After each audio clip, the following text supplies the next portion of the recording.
Well, the finance minister has been on a bit of a Mr. Fix-It tour, launching changes to the most contested parts of the government's controversial small business tax package. One of the reforms the government is promising to consider is something that companies have said threaten to drive high-tech and startup companies out of Canada. Joining me now is Adam Belsher, CEO of Magnet Forensics and a member of the Council of Canadian Innovators. You had some serious problems with the changes that were proposed. So can you walk us through what some of those problems were and what their consequence would have been if the government had proceeded? Yeah, sure, Mercedes. Thanks for having me. A lot of the challenge and a lot of the, I would say, noise around the proposed tax change is around how do you access talent and how do you access capital.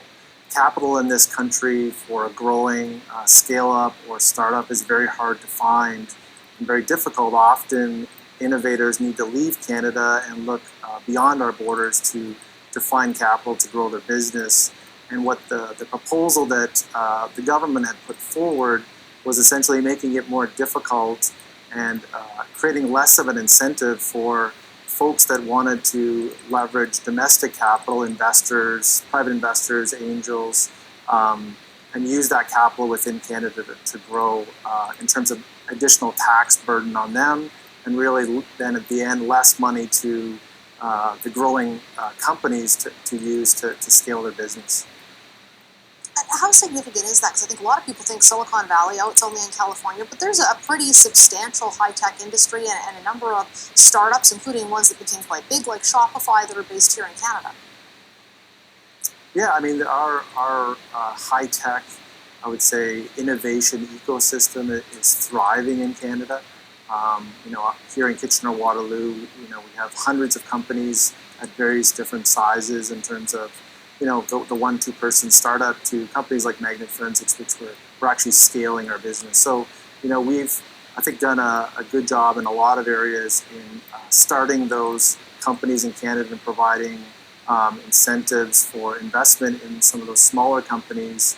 And now the challenge is, how do you get companies that are scaling up from, for example, 100 employees to 1,000 employees? And how do you leverage domestic capital to do that? Because if you don't have the capital, you can't hire the people, you can't grow your business, you can't build a stronger intellectual property portfolio.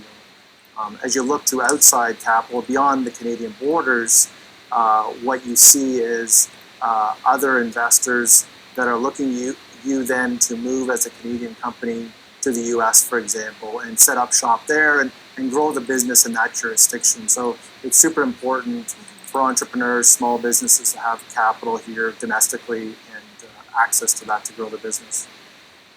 Okay, and the government has said they're going to reconsider this. I know you're happy about that. Do you get the sense that they're actually going to change the proposal after they listen to you? I'm super encouraged. I had the opportunity to be part of a small roundtable with Minister Morneau this morning.